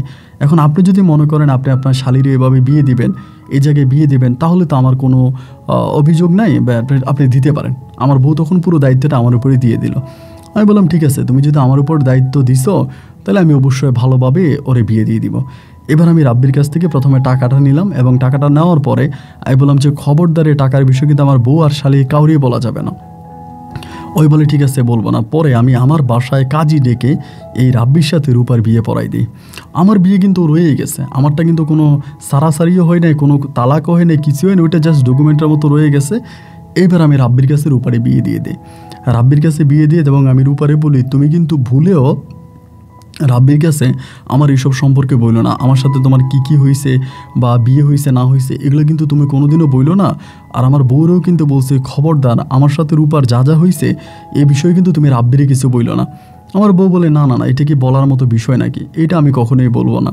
এবং বউ আর শালিকে ঠিক রেখে আমি তখন এই রূপারে রাব্বির কাছে বিয়ে দিই, এবং বিয়ে দেওয়ার পরেও এই রূপা কিন্তু আমাদের ঘরেই থাকতো। রাব্বি আমাদের ঘরে আসতো, মাঝে মাঝে রাত্রেবেলা রূপার সাথে থাকতো, চলে যাইতো। এরকম করে আমি চিন্তা করলাম আমি বিদেশ চলে যাব। তখন একটা দালালের সাথে কথাবার্তা বলে আমি তখন এই ভিসা মানে পাসপোর্ট বানাইলাম। পাসপোর্ট বানায় ওই দালাল তখন আমাকে সৌদি আরবে নিয়ে যাবে, সৌদি আরবের ভিসা দিবে, সৌদি আরবের ভিসার কথাবার্তা চলতেছে। এদিক দিয়ে আমার বউ আমার বারবার ধরতেছে আপনার টাকা পাইলেন কই, এত টাকা কই পাইছেন, আপনি সৌদি আরবে চলে যাবেন, আপনি বলেন। তো চিন্তা করলাম তাহলে বউয়ের কাছে সত্য কথা বলি, কারণ ওর কাছে না বলে তো আর উপায় নেই, কারণ বউ যেভাবে ধরছে তারা তো না বলে আমি কোনো রেহাই পাবো না। পরে আমি বললাম যে দেখো এই ঘটনা, এমনি এমনি আমি ওই রূপার জামাইয়ের কাছ থেকে টাকা নিছি, তবে ধারে আমি বিদেশ যাই ওনার টাকা পরিশোধ করে দিব, বিদেশে যাব গিয়ে টাকা পরিশোধ করে দিব, এভাবে নিছি। আমার বউ তখন একরকম আমার উপর রাগ করে যে আপনি এত বড় একটা ঘটনা ঘটাইলেন, এত বড় একটা কাজ করলেন, তারপরে আমারে বললেন না কেন, আমি তো আপনার বউ, আমাকে তো আপনি একটু জানাইতে পারলেন, আমারে না বললে আপনি এরকম একটা কাজ করে বসলেন। আমি বললাম না তুমি চিন্তা করো না, আমি তো করছি, আমি ওই বিদেশ গিয়ে ওর টাকা আমি শোধ করে দিব। এরপরে তখন সে কী করলো, এই রূপারে নিয়ে মানে রাব্বি তখন রূপারে নিয়ে আলাদা একটা ঘর ভাড়া নিল, আলাদা একটা ঘরের ভিতরে ও তখন রাব্বিরে নিয়ে থাকতেছে, মানে রূপা রাব্বি তখন একসাথে থাকতেছে। এদিক দিয়ে আমার ভিসা প্রসেসিং সব কিছু হলো। আমি তখন ভাই উড়াল দিলাম, আমি তখন বিদেশে চলে গেলাম। এবং আমি বিদেশে যাওয়ার এই মাসখানিক পরে এই রূপার ঘরে একটা মেয়ে সন্তান হয়ে মৃত, আল্লাহর কি হুকুম আর কি, একটা সন্তান হয়ে মৃত। ও তো শুধু মানে সন্তানের আশায় রূপারে বিয়ে করছে। একটা মৃত সন্তান হয়, এবং মৃত সন্তান হওয়ার পরে আমি তখন বিদেশ করতেছি। কিন্তু এই যে আমার বিদেশে পাঠাইছে যে লোকটা, আমাকে সৌদি আরবে পাঠালো, ওই কিন্তু আমার একটা বাজে বিষয় পাঠাইছে, মানে খারাপ একটা বিষয়, খুবই খারাপ একটা বিষয় ভাই। কাজ করি বেতন পাই না, কাজ করি বেতন পাই না, মানে ভালো কোনো অবস্থানে নেই, ভালো কোনো অবস্থানে নেই, মানে কোনো কিছু করতে পারি না। এবং এইরকম অবস্থার মধ্যে আমি তখন সেই জায়গা থেকে আপনার প্রায় বৎসরখানিক থাকি, বৎসরখানিক থাকা ওইখান থেকে লাইন করে আমি তখন দুবাই চলে যাই। এই সৌদি আরব থেকে একটা লোকের সাথে, একটা দালালের মাধ্যমে, এটা আবার অনেক কাহিনী আছে, ওইদিকে না যাই, যেভাবে হোক আমি ওইখান থেকে দুবাই চলে যাই। এবং দুবাই যাওয়ার পরেও আমার ভাগ্যটা খোলে নাই। দুবাই যাওয়ার পর আমার ভাগ্যটা খোলে নাই। আমি সৌদি আরবে 1.5 বছরের মতো থাকি, দুবাইতে 5 মাসের মতো থাইকা আমি হঠাৎ পুলিশের কাছে ধরা খাই। আমি দুবাইতে একটা খারাপ কাজই করতাম, মানে একটা খারাপ কাজে লাইনেই গেছিলাম যে 5-6 বছর টাকা পয়সা ইনকাম করবো, এরপরে একেবারে দেশে চলে আসবো, আর কোনো বিদেশে যাব না। আর আমি যে এই যে বিদেশে গেলাম, সৌদিতে গেলাম, দুবাইতে গেলাম, আমার বউ রিপারে কিন্তু আমার বাবা মা গ্রহণ করে নাই। মানে বাবা মা অনেক আগেই রিপারে বলছে তুমি দেশে চলে আসো, আমাদের সাথে থাকো, নাহিদের সাথে শহরে থাকো না, শহরে বন্দরে থাকলে বউরা খারাপ হয়ে যায়, চলে আসো। কিন্তু রিপা ওই সময় যায় নাই। তাই না যাওয়ার কারণে আমার আব্বা ডিরেক্টলি বলে দিছে যে মেয়ে গার্মেন্টসে চাকরি করে স্বামীর নিয়ে থাকে, রাস্তাঘাটে বেপরদায় চলে, ওই মেয়ের আমি পরিবারে জায়গা দিব না। এই জন্য আব্বুরে আর জায়গা দিল না। জায়গা না দেওয়ার পরে এই রিপা তখন ওই ঢাকাতে ওর মানে আমার ওই এক বাসায়ও তখন ভাড়াই থাকতো। তা আমি তখন দুবাই থেকে মাইর খেয়ে চলে আসলাম। এবং দুবাই থেকে মাইর খেয়ে আসার পরে মানে আমার তখন একদম অবস্থা খুব খারাপ, হাতে টাকা পয়সা নাই, চলতে পারি না, বাজার সাজার করতে পারি না। এই মাঝে মাঝে রাব্বির কাছ থেকে টাকা নেই, রাব্বি টুকিটাকি টাকা পয়সা দেয়, এই টুকিটাকি টাকা পয়সা দেয়, রাব্বির কাছ থেকে টাকা পয়সা নিই, মোটামুটি অভাব অনটন তখন দেখা দেয়, মানে প্রচুর পরিমাণের অভাব দেখা দেয়। রাব্বি মাঝে মাঝে দেয়, মাঝে মাঝে দেয় না। এবং একসাথে রাব্বি আমার অনেকগুলো টাকা দিছে। এরকম করতে করতে রাব্বির সম্ভবত টাকার বিষয়টা রূপারেও বলে দিছে যে তোমার দুলাবাড়ি আমি অনেক টাকা ঢুকে দিছি। রূপও মোটামুটি আমার উপরে একটু রাগ আমি দেখতেছি। এরকম করে সময়গুলো কাটতে কাটতে দেখলাম যে না, এমন করতে করতে আমি চিন্তা করলাম, মানে তখন আবারও খারাপ হয়ে গেছে। ওই যে বলে না, অভাবে মানুষের স্বভাব নষ্ট। যখন অভাব এসে আমার ঘরের দরজায় নাড়া দিল, তখন আমার চরিত্রের মধ্যে আবারও পরিবর্তন ঘটলো। আমি এবার চিন্তা করলাম যে কী করা যায়, কিভাবে কি করা যায়। আমি কোনো কিছু করতে পারতেছি না। ওই সময় রাব্বিও আর আমার টাকা পয়সা দেয় না, আমার বউর কাছে তো টাকা পয়সা নাই, আব্বা আম্মা তো আমাকে জায়গায় দেয় না। এইরকম করতে করতে আমি দুবাইয়ের একটা দালালের সাথে, ওনার বাড়ি ছিল সিলেটে, উনি বাংলাদেশ থেকে বিভিন্ন মেয়েদেরকে নিয়ে যাইতো এবং নিয়ে যাওয়ার পরে বিভিন্ন বারে, এক কথায় বলতে গেলে খারাপ খারাপ কাজ করাইতো, কিন্তু টাকা দিত। একটা মেয়ে যদি দুবাইতে আমি দিতে পারতাম, মোটামুটি 4-5 লাখ বা 2-3 লাখ টাকা করে দিত। আবার ওই মেয়েটা আবার ওইখানে গিয়া মোটামুটি টাকা পয়সা পাঠাইতো, ভালো টাকা পয়সা পাঠাইতো, দেশে টাকা পয়সা পাঠাইতে পারতো। তা আমি এক সময় চিন্তা করলাম যে আমি এই রাব্বি যেহেতু আমার টাকা পয়সা দেয় না, আমি রাব্বির কাছ থেকে যেভাবেই পারি আমার শালিরি নিয়ে আসবো, রূপার আমি নিয়ে আসবো, আইনা রূপারে আমি দুবাই পাঠাই দিব। আর রূপারে যদি দুবাই পাঠাইতে পারি, প্রথমত রূপারে পাঠাইলে আমি একসাথে অনেকগুলো টাকা পাবো, এবং রূপা যদি ওইখানে চলে যেতে পারে, তাহলে ওইখান থেকে রূপা মাসে মাসে আমাদেরকে টাকা দিবে। এইরকম একটা পরিকল্পনা করি। কিন্তু ওদের সংসারটা আমার ভাঙতে হবে, এবং সংসারটা আমি কিভাবে ভাঙবো, এবং সংসারটা ভাঙতে গিয়ে আমি তখন করলাম কি, রাব্বির যে আগের পরিবার আছে, রাব্বির আগের পরিবার কিন্তু তখনও জানতো না যে রাব্বি সেকেন্ড বিয়ে করছে। রাব্বির যে আরেকটা বউ আছে, এটা কিন্তু তখন আগের পরিবার জানতো না। এবং আগের পরিবার না জানার পরে আমি তখন করলাম কি, গোপনে গোপনে ওর প্রথম ওয়াইফের কাছে এই রূপার কথা বলে দিলাম যে রাব্বি তো গোপনে গোপনে বিয়ে আরেকটা করছে, এবং রূপার ঠিকানা দিয়ে দিলাম। এবং রূপার ঠিকানা যেদিন দিছি, এর পরের দিনে এই ওর প্রথম বউ, মানে রাব্বির প্রথম বউ এসে রূপারে ঘরের মধ্যে ধরে। এবং ঘরের মধ্যে ধরার পরে রূপার সাথে এই মহিলার অনেক ঝামেলা হয়। এবং ঝামেলা হইলে পরে, যেহেতু স্বামী দ্বিতীয় বিয়ে করছে, বউকে জানানো ছাড়া, এই প্রথম বউয়ে গিয়ে তখন থানায় মামলাটা করে। প্রথম বউ গিয়ে থানায় মামলা করে। আবার প্রথম বউ কিন্তু মানে এই রাব্বির প্রথম বউর কিন্তু অনেক ক্ষমতা ছিল, অনেক পাওয়ার ছিল। ওই মেয়ের বাবা কিন্তু আবার রাজনীতি করতো, রাজনীতি বড় নেতা ছিল। এই মেয়ের কিন্তু পাওয়ার আছে, মহিলার পাওয়ার আছে। একদম পাওয়ার দিয়া রাব্বিরে তখন জেলে ঢুকাই দেয়, একদম মামলা দিয়ে পুরো জেলে ঢুকাই দেয়। এবং জেলে রাব্বিরে দেওয়ার পরে অনেকগুলো মামলা তখন রাব্বির নামে দাঁড়া করায়, মানে মাদক মামলা, এই মামলা, সেই মামলা, মানে এক মামলায় ঢুকাইয়া 1000টা মামলা দিয়া রাব্বিরে তখন একদম জেলের মধ্যে বন্দি করে ফেলে।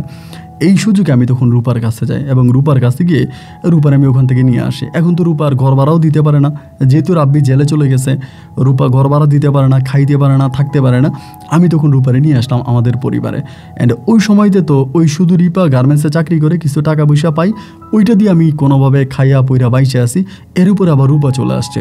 তখন পরিবারে দেখা দিল অভাব। রূপা আমারে বলতেছে যে আপনি যেমনে পারেন রাব্বিরে ছুটে আনার ব্যবস্থা করেন। আমি বললাম রাব্বিরে আমি ছুটাইতে পারবো না। রাব্বির বউয়ের যে ক্ষমতা দিয়ে ও মামলা দিছে, আর রাব্বিরে কখনো ছুটানো যাবে না, আর ওই ছেলে জেলে থাকাই ভালো। ওই ছেলে একটা চিটার, ওই মিথ্যা বইলা তোমার বিয়ে করছে, ওই ছেলে ভালো না, এই ছেলে জেলে থাকাই ভালো, এরকম ছেলের এরকম শিক্ষা হওয়াই দরকার। আমি তোমার একটা ব্যবস্থা করবো, আমি তোমার একটা ভালো জায়গায় নিয়ে যাবো, তুমি চিন্তা ভাবনা করো না। এইরকম করে আমি তখন আমার মানে শালিরে বুঝাইতাম, রূপারে বুঝাইতাম। বুঝাতে একটা সময় আমি রূপারে কইলাম, রূপা আমি দুবাইতে তোমার জন্য একটা ভালো চাকরি পাইছি, তুমি কি যাইবা? ওই আমারে বলে, দুবাইতে তো আপনি ছিলেন, আপনি গেলেন, তখন যে আপনি আবার যান, তা আপনি আমারে কেন পাঠাইতেছেন? আমার তো স্বামী আছে, ওই যদি জেল থেকে বেরোয় তাহলে ও আমার কাছে আসবে না। আমি বললাম, দূরও তোমার ওই স্বামীর কথা বাদ দাও তো, ওই স্বামীর কথা আর মাথায় এনো, একটা লম্পট তার একটা বউ থাকার পরে লুকে তোমার আবার বিয়ে করলো, তাই তুমি দুবাইতে চলে যাও। আমারে বলে, আপনি যান না কেন? আমি বললাম, আরে ভাই আমি যাইলে তো অনেক টাকা লাগে, এবং তোমাকে এত বেশি টাকা লাগবে না, তোমার কম টাকা দিয়ে পাঠাইতে পারবো। ওইখানে একটা মানে ভালো একটা রেস্টুরেন্টে চাকরি, খাবারের রেস্টুরেন্ট। ও আমার বলে, আমি কোনোদিনও বিদেশ যাই নাই, বিদেশ সম্বন্ধে আমার কোনো আইডিয়া নাই, কোনো ধারণা নাই, এবং ওইখানে গিয়ে আমি কীভাবে কী করব। আমি বললাম, তুমি চিন্তা করো না, তুমি যাও এবং আমি তোমার জন্য ভালোভাবে ব্যবস্থা করব। রূপা যাইতে রাজি না। রূপা আমারে বলে, আমি ওইখানে গিয়ে কীভাবে কী করবো আমার মাথায় আসতেছে না, আমি কখনো এই ধরনের হোটেলে কাজ করি নাই। মানে ও তো গ্রামের মেয়ে ছিল। এখন আমি আমার বউরে বুঝাইলাম যে তুমি ওরে বুঝাও, রূপারে বুঝাও, বুঝিয়ে শোনায় রূপারে পাঠিয়ে দাও, এবং রূপা যদি দুবাই যায় ও অনেক ভালো থাকবো, আমাদের জন্য টাকা পয়সা পাঠাইতে পারবো। এইরকম ভইলা বুকুলু টুকুলু দিয়ে আমি তখন আমার বউরে বুঝাইছি। বুঝা আমার শালি রূপার যখন ছবি ভিডিও পাঠাইছি, ওই দালালে বলতেছে, ভাই এই মেয়ে যদি পাঠান, আপনি যা বলেন, যেটা বলেন, যত টাকা বলেন, আমি সব টাকা দিতে রাজি আছি, আমি এই মেয়ের আনতে রাজি আছি। এবং এই বলার পরে আমি তখন করলাম কি, এই রূপারে দুবাই পাঠানোর সমস্ত প্রসেস করে ফেললাম। তার পাসপোর্ট কইরা তার কাগজপত্র ঠিকঠাক করে আমি তখন তার দুবাইতে পাঠিয়ে দিলাম। তো সত্যি কথা বলতে, যেদিন রূপার ফ্লাইট হয়েছে, রূপারে যখন ওই মানে দুবাইয়ের দালাল পাইছে, তখনই আমারও 2 লাখ টাকা দিয়ে দিছে। আমাকে 2 লাখ টাকা দিয়ে দেওয়ার পরে, এবং রূপার সাথে ওইখানে কী ধরনের কাজগুলো হইতো এটা তো বুঝতেই পারতেছেন। তখন রূপা আমারে ফোন করে বলে, মাঝে মাঝে মোবাইল দিত তো ওরা দেশে কথা বলার জন্য। তো ওর বোনের কাছে বলে না, আমার কাছে বলে যে, দুলাভাই এই ধরনের কাজ হয় বা এটা ওইটা হয়, আমি এখন কি করব। আমি তখন বললাম, আরে বাদ দাও, তুমি এই থাকো, এটা নিয়ে টেনশন করো না, এখন কি হয়েছে, তুমি থাকতেছো, এটা বাদ দাও। মানে ওরকম করে আমি ওরা বুঝাইতেছি। এখন ও আমার উপরে রাগ, মানে ও ওইখানে যাওয়ার পরে তো আস্তে আস্তে বুঝে গেছে যে আমি ওর ওইখানে দিচ্ছি, বা ওইখানে আমি ওর ওইভাবে চক্রান্ত করে পাঠাইছি, বা ওইখানে এই ধরনের কাজ হয়, এক কথা আমি ওর বিক্রি করে দিছি। এরপরও ধরেন ওর বোনের জন্য মাঝে মাঝে টাকা পাঠাইতো। ওর বোন যেহেতু আছে, মানে এখানে রিপা যেহেতু আছে, রিপার জন্য মাঝে মাঝে টাকা পয়সা পাঠাইতো। ওর দেশে আবার মা আছে, মায়ের জন্য টাকা পয়সা পাঠাইতো। এরকম করে মাঝে মাঝে আমার সাথে, মানে একটা আছে না যে রাগ করে কথা বলা, মানে রাগ করে আমার সাথে কথা বলতো, মন খুলে, মন মানে ফ্রেশ করে ভালোভাবে আমার সাথে কথা বলতো না, রাগ অভিমান নিয়ে আমার সাথে কথা বলতো।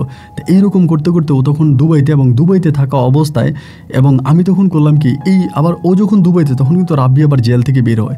রাব্বি কিন্তু জেল থেকে বের হয়ে আমাকে বারবার ধরে, আমার হাতে পায়ে ধরে, আমার বউ কয়ে আছে, রিপা কয়ে আছে, আপনি রিপার ঠিকানা দেন, এটা ওইটা। আমি কিন্তু আর রাব্বির সাথে কোনো কথা বলি না। অ্যানিমাজে হলো কি, রাব্বি কিন্তু তার প্রথম বউকে ছেড়ে দেয়, জেল থেকে বেরোয়া তার প্রথম ওয়াইফকে ছেড়ে দেয়। এবং আমি রূপার টাকা দিয়া তখন এক সময় আমি আর আমার বউ রিপা মিলা গেলাম কক্সবাজারে। মানে একটা প্ল্যানিং হলো যে একটু কক্সবাজার থেকে ঘুরে আসি, কক্সবাজারে একটু যাই। ওই তো ঢাকা থেকে তখন কক্সবাজার যাই। তো ঢাকা থেকে কক্সবাজার যাই, 4 দিন পর্যন্ত কক্সবাজার থাকি। এবং 4 দিন কক্সবাজার থাকার পরে একদিন আমরা রাত্র 11টার বাসে কক্সবাজার থেকে ঢাকার উদ্দেশ্যে রওনা দিই। চকরিয়া বলে একটা জায়গা আছে, ওই জায়গাটা আসার পরে রাত 2টা বাজে আমাদের গাড়িটা তখন অ্যাক্সিডেন্ট করে। একটা নন এসি বাস ছিল, বাসটা তখন অ্যাক্সিডেন্ট করে, এবং মারাত্মকভাবে অ্যাক্সিডেন্ট হয়। এবং অ্যাক্সিডেন্ট হওয়ার পরে আমি তখন ঘুমের মধ্যে ছিলাম, মানে ঘুমিয়েছিলাম, ওই সময় অ্যাক্সিডেন্ট হয়ে যায়।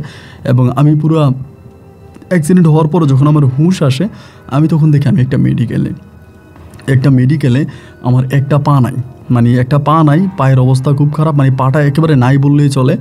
এবং একটা হাত নাই, একটা হাত আর একটা পা পুরো পড়ে গেছে, এরকম একটা অবস্থা। এবং আমার জ্ঞান ফিরার পরে আমি জানতে পারি যে আমার বউ হচ্ছে আপনার মারা গেছে। আমার যখন জ্ঞান ফিরে তখন আমি জানতে পারি যে রিপা মারা গেছে। এবং রিপা মারা যাওয়ার পরে তখন আমি আমার মোবাইল ফোন তো আর পাইতাম না। আমার শালির সাথে ওইখানে যে দালাল ছিল, ওই দালালের সাথে আমি তখন মোবাইলে কথা বলি, এবং কথা বলি যে আমার শালিরে বলো এমন আমার ওয়াইফ মারা গেছে, আমাদের এই অবস্থা। এবং আমার শালির কাছে খবর যায়। ওই সময় কিন্তু আমার শালি দীর্ঘ বছর ধরে থাকে, তো ওই কেমনে ওইখান থেকে তখন বেরোয় আল্লাহর মতো দেশে চলে আসে।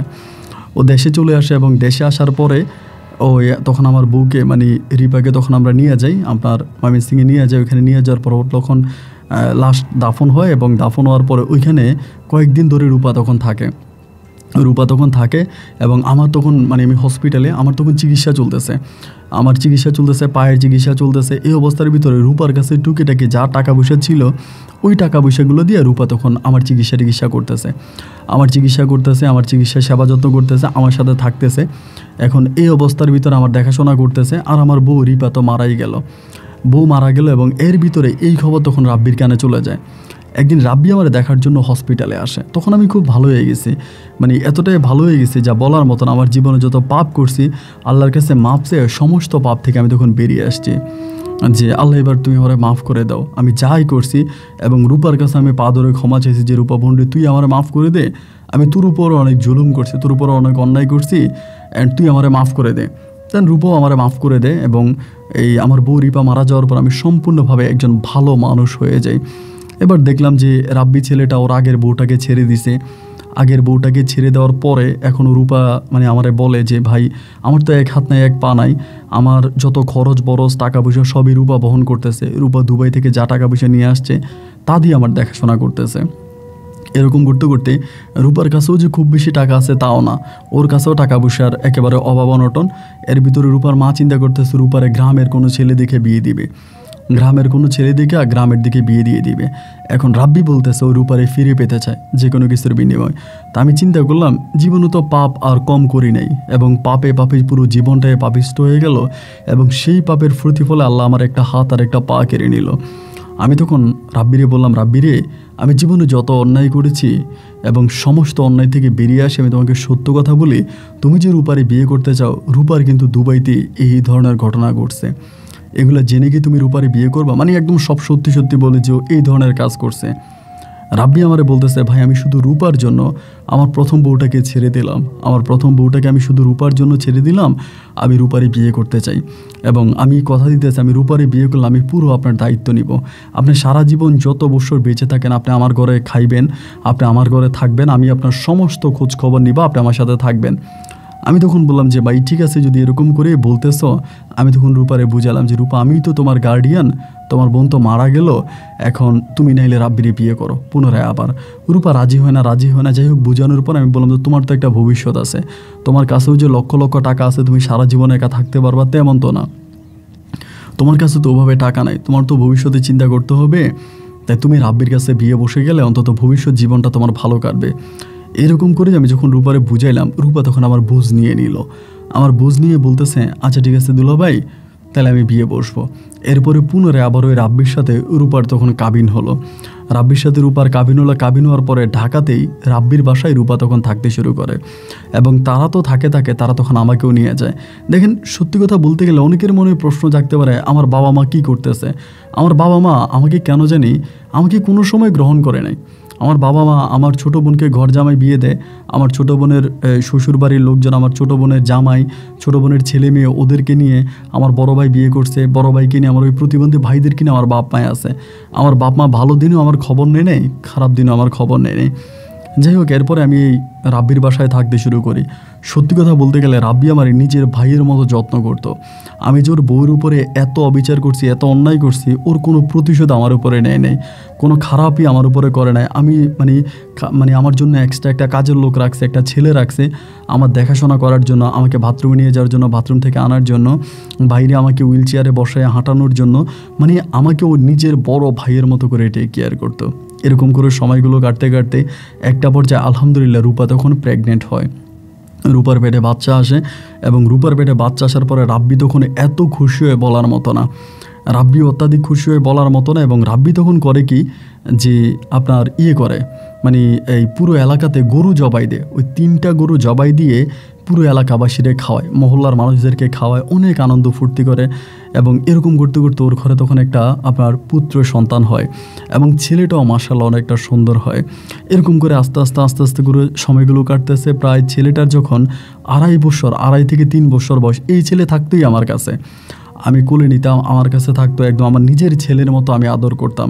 এমন করতে করতে ছেলেটা যখন আস্তে করে বড় হয়, এই ছেলের চেহারাটা যখন স্পষ্ট হয় তখন আল্লাহর কি হুকুম ভাই, এই ছেলের চেহারাটা একেবারেই অবিকল আমার মতো, একেবারে সম্পূর্ণভাবে আমার চেহারা। এটারে যেই কোনো মানুষ দেখলেই বলবে এটা আমার ছেলে, মানে একেবারে সম্পূর্ণভাবে আমার চেহারা পাইছে, অবিকল আমার চেহারা। এখন রাব্বি এটারে নিয়ে কোনো জায়গায় গেলে বা রাব্বির কোনো ফ্রেন্ড সার্কেলদের কাছে গেলে বা যারা আমাকে দেখছে এরা সবাই বলে কিরে এই লোকের চেহারা তোর এরকম এরকম, আমার কথা বলো ওনার চেহারার মতো কেন, তার মানে মনে হয় ওনার সাথে তোর বউয়ের অবৈধ সম্পর্ক হয়েছে, নাইলে এই সন্তান হইল কেন। এইরকম করে তখন এই রাব্বি রূপার সাথে ঝগড়া করে যে এই সন্তান কেন ওনার মতো হলো, আমার মতো আমার সন্তান হবে, আমার মতো না হইয়া ওনার মতো হইল কেন, ওনার মতো হওয়ার কারণ কি। এটি নিয়ে স্বামী স্ত্রীর মাধ্যমে প্রতিনিয়ত ঝগড়া হইতো। আমি রাব্বিরে বুঝাইতাম ভাই তুমি ঝগড়াঝাটি করো না, আল্লাহ যেমন মানে বানাইছে তেমনই তো হয়েছে, এটা নিয়ে ঝগড়া করে কী হবে। রাব্বি বলে আরে না আল্লাহ বাঁচাইছে মানে আপনি অবশ্যই সুযোগ নিছেন আমারে বলে। আমি বলি ভাই আমি প্রতিবন্ধী মানুষ, আমার পা চলে না, আমি কিসের সুযোগ নিব। তোমার যদি সন্দেহ থাকে তুমি আমারে ডিএনএ টেস্ট করাও, বাচ্চারও ডিএনএ করাও, কারণ এখন তো লেটেস্ট জামানা, তুমি ডিএনএ করাইতে পারো, তুমি ডিএনএ করাও, ডিএনএ করাইলি তো ভাই তোমার রিপোর্ট বেরোবে যে আসলে এটা কার বাচ্চা। এবার একদিন হলো কি এরকম করে বেশ কয়েকটা দিন কেটে গেলো, ও কিন্তু ডিএনএ করাচ্ছে না। বেশ কয়েকদিন কেটে যাওয়ার পরে একদিন ও হঠাৎ করে করলো কি আমারে বলতেছে যে আচ্ছা ঠিক আছে এ বাচ্চা যদি তোমার নাই হয়, তোর মানে তুই করে বলতো এই সময় আমাকে, তোর নাই হয় তাহলে তুই কোরআনে হাত দিয়া বলতো যে তুই আমার বউর সাথে কোনোদিন খারাপ সম্পর্ক করস নাই, এইভাবে আমার বউর সাথে তোর কোনোদিন অবৈধ সম্পর্ক হয় নাই। আমি বললাম রাব্বি এটা তুমি সংসার করতেছো, তোমার ছেলে হয়েছে, এখন তুমি আমার এটা কি বলতেছো, এখন তুমি হঠাৎ করে আমার সামনে কোরআন শরীফ আনতেছো, আমার বলতেছো কোরআনে হাত দিয়ে বলার জন্য যে তোমার বউর সাথে আমার কোনোদিন অবৈধ সম্পর্ক হয় নাই, তোমার বউ আমার শালি, আমার ছোটো বোন, ওর সাথে আমার এগুলো হবে কেন। বলে হ্যাঁ ঠিক আছে হয় নাই, তুই এটা কোরআনে হাত দিয়া বল, তুই কোরআন শরীফে হাত দিয়া বল যে আমার বউর সাথে তোর কোনো অবৈধ সম্পর্ক হয় নাই, কোনোদিনও হয় নাই বল। আমি তখন বললাম রাব্বি দেখো এটা তুমি আমি তো এটা বলতে পারবো না। মানে আমার কাছে তখন মনে হয়েছে ভাই পাপ তো জীবনে আর কম করি নাই, পাপ করতে করতে করতে করতে দুইটা একটা হাত একটা পা হারাইছি, এখন একেবারে মৃত্যুর শয্যায় এসে দাঁড়িয়েছি, আর কত পাপ করব। সেদিন আমি কোরআনে হাত দিলাম না, এবং কোরআনে হাত না দেওয়াতে ও আমাকে মানে ল্যাগতেয়া মাইরা আমাকে ঘর থেকে বের করে দেয়, এবং আমাকেও বের করে সাথে সাথে আমার শালি রূপারেও বের করে, রূপারেও ধাক্কায় বের করে এবং মুখের উপরেও রূপারে তালাক দিয়ে দেয়, মুখের উপরে রূপারে তালাক দেওয়া ঘর থেকে বের করে দেয়, আমাকেও লাইতে ঘর থেকে বের করে দেয়। এবং ভাই বিশ্বাস করবেন আমি রাস্তার মধ্যে আমি তো উঠে দাঁড়াইতে পারি না, আশেপাশের মানুষ এসে আমাকে ধরে, কিন্তু আমার শালি রূপা আমারে ধরে না। রূপারেও বের করে দেওয়ার পরে রূপা এখান থেকে ডিরেক্টলি হচ্ছে এই মানে বাচ্চাটাও রূপাকে দিয়ে দেয়, ওই রূপা তার বাচ্চাটা নিয়ে গ্রামে চলে যায়, রূপা বাচ্চা নিয়ে গ্রামে চলে যায়। এবং আমি তখন মানে এতটাই অসহায় হয়ে পড়ি, মানুষ আমাকে মানে ধরে নিয়ে যায়, এক ভাই নিয়ে তার বাসায় 2 দিন রাখে, এবং 2 দিন রাখার পরে ভাই আমারে বলে ভাই আমি তো আপনার সেবা যত্ন করতে পারবো না, একটা কাজ করেন আপনি ভিক্ষা করার জন্য বসেন, নাহলে আপনাকে কে দেখবে। আমি আমার বাপ মায়ের সাথে যোগাযোগ করি, এরাও আমাকে নিয়ে যায়নি, শেষ পর্যন্ত আমার স্থায়ী হয়েছে ভিক্ষা। আমি ভিক্ষা পেশার সাথে জড়িয়ে পড়ি, আমি ভিক্ষা করতে থাকি, উনি আমাকে বসাই দিয়ে আমি ওই জায়গার মধ্যে ভিক্ষা করি। এবং আমার যে ছেলেটাকে নিয়ে রূপা চলে যায়, রূপা পরে আর বিয়ে বসে নাই, মানে আমার ছেলে বলতে ওই রূপা আর রাব্বির ছেলে নিয়ে যে তারা চলে যায়, ওই ছেলে কিন্তু এখনও মানে ওই আমাদের ওই ময়মনসিংহে আছে, ওইখানে গ্রামের যারা লোক দেখে সবাই রূপারে বলে যে এটা তোর দুলাভাইয়ের সন্তান, মানে যে দেখে সেই বলে, গ্রামের লোক বলেন শহরের লোক বলেন সবাই আমাকে একটা অপবাদ দিয়ে যায়। কিন্তু ভাই আমি অকপটে স্বীকার করতেছি আসলে রাব্বির সাথে রূপার বিয়ে হওয়ার পরে আমি কোনোদিন রূপার সাথে কোনোদিন খারাপ সম্পর্ক করি নাই। এবং এরপরে রূপার কি হয়েছে আমি জানি না, তবে আমি খবর নিয়ে দেখলাম রাব্বি এরপরে আরেকটা বিয়ে করে, এরপরে রাব্বি যারে বিয়ে করে তার নিয়ে রাব্বি অনেক সুখে শান্তিতে আছে, রাব্বির ছেলে মেয়ে হয়েছে। আর এদিক দিয়ে রূপা বিয়ে না বসে তার ওই এই ছেলেটারে নিয়ে ও গ্রামের মধ্যে পড়ে আছে, আর আমি শেষ পর্যন্ত এই ভিক্ষার সাথে জড়িয়ে পড়লাম। আর এখন শুনতেছি ওর বিয়ের কথাবার্তা চলতেছে, মানে রূপার হয়তো যে কোনো সময় আমাদের এলাকার এক প্রাক্তন মেম্বারের ছেলে মেয়ে আছে, এবং মেম্বারের মধ্য বয়সের থেকে একটু বেশি, ওই মেম্বারের সাথে হয়তো রূপার বিয়ে হতে পারে, কথাবার্তা চলতেছে। কিন্তু আমি এখন ভিক্ষা করেও ভাই আমার হাত নাই পা নাই, আমি সারাদিন যা ভিক্ষা করি, যে লোকটা আমাকে দেখাশোনা করে উনিই আমার সব টাকা নিয়ে যায়। হিসাব করলে আমি প্রতিদিন প্রায় 4000-5000 টাকার মতো ভিক্ষা করে পাই, যেটা আপনার বিশ্বাস হবে না। প্রায় এরকমও দিন যায় ঈদের সময় বা বিভিন্ন আপনার ধর্মীয় উৎসবের দিনগুলোতে আমি 10,000, 15,000, 20,000ও পাই। তাই দেখা যায় এই লোকটা আমার অল্প কিছু টাকা দেয়, বাকি সব টাকায় সে নিয়ে যায়। কারণ আমি তো নিজে দাঁড়াইতেও পারি না, বাথরুমে যাইতে পারি না, উনি আমার দেখাশোনা করে, উনি নিয়ে যায়। তাই আমি একটা মোবাইল ফোন কিনেছি, মোবাইল ফোন কিনে আপনার এই গল্পগুলো শুনি। আপনার গল্পগুলো আমার খুব ভালো লাগে। এমন কোনো দিন নেই আমি আপনার 2-3টা গল্প শুনি না। আমি আপনার গল্পের পাগল। তাই আপনার গল্পগুলো শুনতে শুনতে ইচ্ছা হলো যে আমার জীবনের কথাগুলো আপনাকে বলি। তাই যে ভাইটা আমাকে রেখেছে ওনার সহযোগিতা এবং আরেকজনের সহযোগিতা আমি আপনাকে আমার কথাগুলো লিখে পাঠালাম। যদি পারেন আপনি আমার গল্পটা রেকর্ড করবেন। আমি জানি আমি পেশায় একজন ভিক্ষুক, আমি জানি না আপনি আমার সাথে দেখা করবেন কি না। যদি এরপরেও আমি তো আপনার একজন সাবস্ক্রাইবার, আপনার গল্প আমি শুনি। যদি পারেন কোনো দিন ঢাকায় যদি আসেন আমার সাথে একটু দেখা করে যাবেন। এটা আমার ফোন নাম্বার। ভালো থাকবেন। আসসালামু আলাইকুম।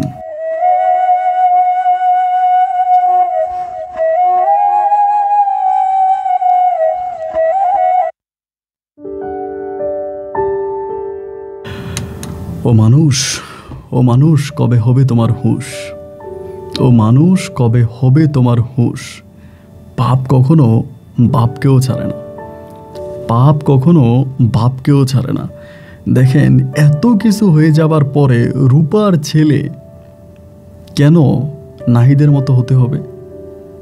রূপার ঘরের সন্তান আল্লাহ দিয়েছে। আমি নাহিদ ভাইয়ের গল্প শুনি এটা শিওর হলাম যে রূপা রাব্বির সাথে বিয়ে হবার পরে নাহিদ ভাই কিন্তু রূপার সাথে কোনো অবৈধ সম্পর্ক করে নাই। উনি সেটা অকপটে স্বীকার করেছে এবং তার গল্প শুনে আমি নিজেও বুঝেছি উনি খারাপ কাজ করে নাই, কিছুই করে নাই। এবং না করার পরে এই রূপার সন্তানটা কেন নাহিদের মতো হলো? এটাই আল্লাহর খেলা, এটাই আল্লাহর খেলা, এটাই আল্লাহর খেলা। আল্লাহ পাপ এবং পাপী কখনোই ছাড় দেয় না। যে পাপ নাহিদ করেছে সে পাপ একইভাবে রূপা করেছে। রূপা জানতো যে তার বড় বোনকে তিনি বিয়ে করেছে, ডকুমেন্টের জন্য হোক, মানে কাবিনের ব্যাপারের জন্য যাই হোক, রূপার সাথে বিয়ে হবার পরে রূপার উচিত না ওর সাথে শোয়া, কিন্তু শুয়ে গেছে। অবৈধ কাজ, অবৈধ না আমি বলি বৈধ, তবে এটা ঠিক হয় নাই। তার বোনকে সে ধোঁকা দিয়েছে, এই শিক্ষা সে পেয়েছে। এবং যেই অঘটন নাহিদ তার পুরো জীবনে ঘটিয়েছে, তার এমন দৃষ্টান্ত প্রমাণ, এমন দৃষ্টান্ত শাস্তি আল্লাহ দিয়েছে, এটা তো দুনিয়ার শাস্তি। আখিরাতের শাস্তি আরও ভয়ানক হবে।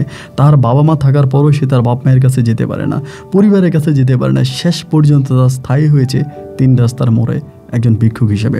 নাহিদ ভাই আমাকে গল্প পাঠিয়েছেন, অনেক ধন্যবাদ। আপনার গল্প থেকে মানুষ অনেক কিছু শিখতে পারবে এবং আপনার গল্প রেকর্ড করে আমার অনেক ভালো লেগেছে। আপনি বলেছেন আপনি একজন ভিক্ষুক, আমি আপনার সাথে দেখা করব না।